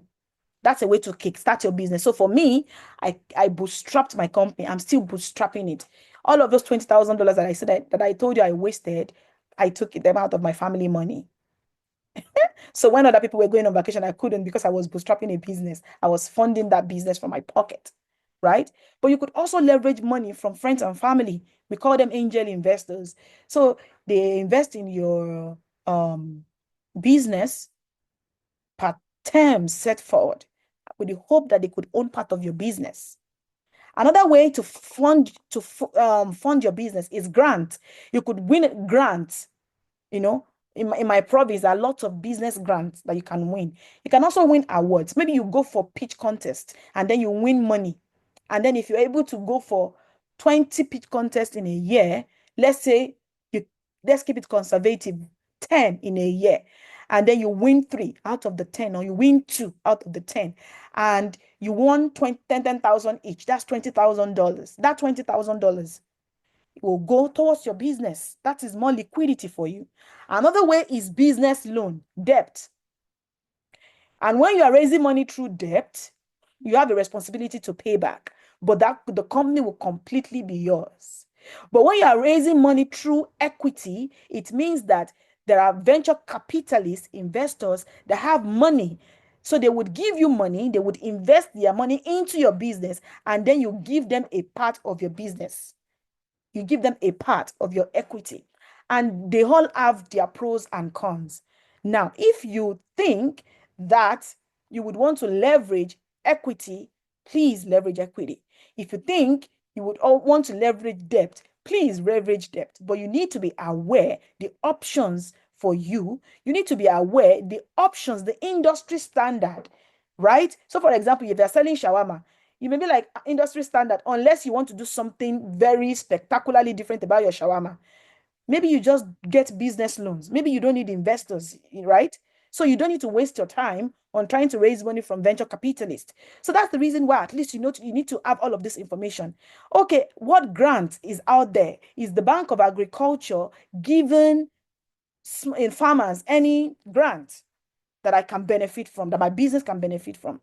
Maximize all of those grant opportunities before you fall back to loans, and certainly before you fall back to investors, venture capitalists. Because guess what? As you're collecting money from investors, you're signing off your equity. You cannot claim you own your business in full. But another thing is 0%, 100% of zero is zero. So if you say, it's my company, it's my company, I don't want to give it out to anybody, but you don't have any money to drive your passion, to drive your idea, then it means your business, your idea is making $0. So you have 100% of zero, and that's nothing. But then you could give a part away and say 10% of $1 billion is a lot, and be like, you know what, let me maximize equity raise, so that at least even if I can only keep 20% of my equity, at the end of the day, if my company is worth a lot of money, I will be better off for it. For example, the likes of SpaceX, the likes of Google, the likes of Facebook, you realize that at the end of the day, Mark Zuckerberg maybe only has 15% or 20% of the whole Meta. But then, because Meta is a valuable company, 15% of $1 billion company is what? Or 15% of $100 billion company is worth 15 billion, and is worth 15 billion. So do you want to own 100% of zero, or do you want to own 15% of $1 billion business? So those are the considerations that you need to think about. Now, I need to also emphasize that taxes are not optional. Plan early for taxes. Don't let taxes surprise you. Get in front of it. Do your research. How much taxes am I expected to pay? And pay it fast. Pay it fast. If you are going to pay that tax, please pay it early, so that at least you save yourself from paying failure to comply, late filing penalty, and every other penalty in the book. So please don't let taxes surprise you. Even if you file for bankruptcy, the government will take their taxes. When they begin to sell the asset of the business, the government will get their taxes. I have found out that the government does not forgive taxes in this country. So please do not let taxes surprise you. Get on top of it. And then again, choose the right legal structure. Are you supposed to be incorporated? Do so. Don't be a sole proprietor if you're supposed to be incorporated. Because if you were to be exposed to any lawsuit or anything at all, you could lose your personal assets. And that would be because you failed to choose the right legal structure. Also, hire good accountants. I know that the world is that we're at a time whereby we want to do things DIY, do it yourself. But you know what? Do it yourself if only you have the skills to do it, right? If you do not have the skills to do it, please hire good accountant. You can hire them on a consulting basis. It doesn't have to, you don't have to hire an in-house accountant. You can just hire a bookkeeper. You pay them maybe $30 and they help you put all of $30 per hour or whatever they charge, or you hire an accountant, you pay them $70 per hour, or you pay them $200 a month, and they help you put your house in order. Because you have to be investor ready.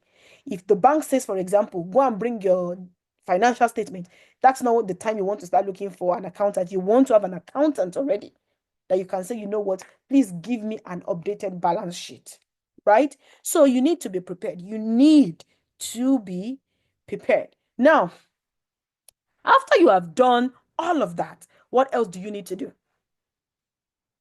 Remember, we want to move from the industrial compensation to what? Knowledge compensation. We want to move from exchanging time for money to exchanging value for money. So I often realize that people, they will build a business and then they will turn it to a job. Don't do that. You want to scale your business. You want to diversify.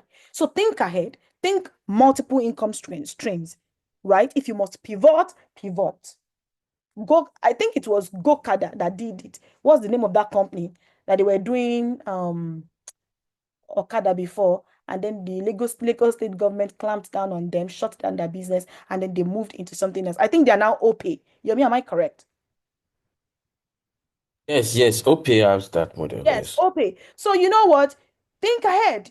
If you think that the government is getting strict on your business, pivot if you must. Think about multiple income streams. Okay, even though primarily I'm known for this, what other offering can I do to increase my revenue stream? So think multiple income stream. Scale your offering. Scale it. So now I have done one restaurant. How about I now open two? Make sure it's controlled. Don't just open, just don't open on a whim. Make sure you do your research and then try to scale. Now, I opened my first operation in Manitoba, in Winnipeg here, and now I'm preparing to expand into another province, and from there into another country. And that is what you do, right? So scale your business, right? And as you scale, I want you to think of your exit strategy in mind. Do you want to continue doing this for the next 50 years of your life? Or do you think at some point there should be a way for you to exit the business? What is that way? Think about it. Am I going to sell my business? Who am I looking to sell to? Or am I hoping to take it all the way to IPO? Or am I hoping to sell it to a private company? What do they call this businesses? I've forgotten them. You need to think about, am I looking towards an acquisition? So is it that I want DoorDash to acquire me, or what? You've got to have an exit strategy in mind. Or am I going to sell all my business interest and just sell it and take all my money, sell my book of business and take my money and retire? You've got to have an exit strategy in mind, not only for yourself, but also for your investors. Because when your investors give you money, they're not just going to give you 2 million for the rest of they will not just say, take 10 million and continue using it. They will have an expectation to exit. Say, let's say 5 years, say 10 years. They have an expectation to exit. Now, what is that exit going to be like for them? Because they have invested money into your business. You have also invested a lot of money and a lot of sweat into your business, and you've got to think of an exit. So the following KPIs, you can also track the following KPIs. These are the things that you need to also know. What is your revenue growth rate? And this is the formula. What is your gross profit margin? What is your customer acquisition cost? Right? So for example, how much does it cost to acquire one customer? That is the meaning of customer acquisition cost. How much does it cost to acquire one customer? So if you spend $10,000 on a Facebook advertisement and you got 100 customers, so your cost of acquisition would be 10,000 divided by 100. And then what the goal is to reduce your costs, your CAC, your customer acquisition cost. If your CAC is growing, it means your sales funnel is off, right? So you've got to read into the concept of customer acquisition cost. You've also got to read into the concept of customer lifetime value.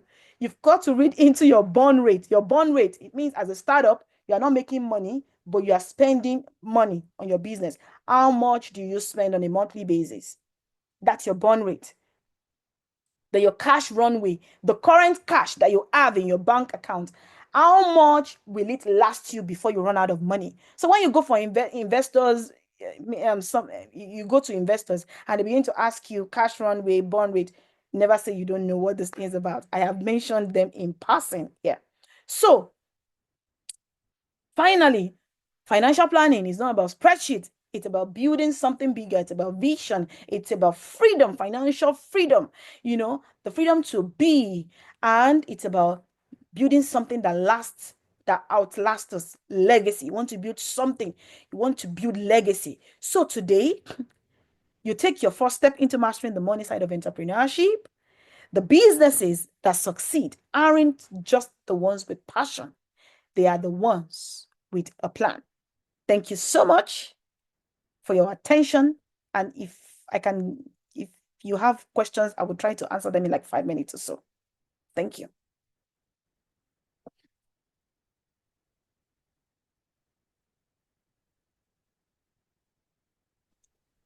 Thank you, Diola. I don't know if there's any question. Okay, in the absence of, if there's any, please, you can put it in the WhatsApp chat. And I'm sure she'll be available to answer any question. I will keep the chat open. So I'll open the chat, the common chat for everyone now. So if you have any question, please feel free to post it there, and the conversation can continue after now. Thank you very much. So do you have any additional hand? So I know that there is a lot that we have learned in this class, and it will take some time before it settles, right? So I want you to take your time and think about all of those things. It is only when you have thought about them that you can begin to have questions. And if you do happen on any question, please note them down and you can send us an email, and maybe it will help us, it will guide us in our future training so that we can, so for example, if you want to learn the business model canvas in depth, then we can, do well to have such classes, but it will only be because you have requested for it, right? So please think about it and then keep your questions and shoot us an email if you do have them. Thank you. Okay, thank you. I will have a nice day. All right, for mentors, please let's join the WhatsApp group I sent to us, the Zoom link I sent to us. We should start our meeting. All right, thanks everyone. Bye.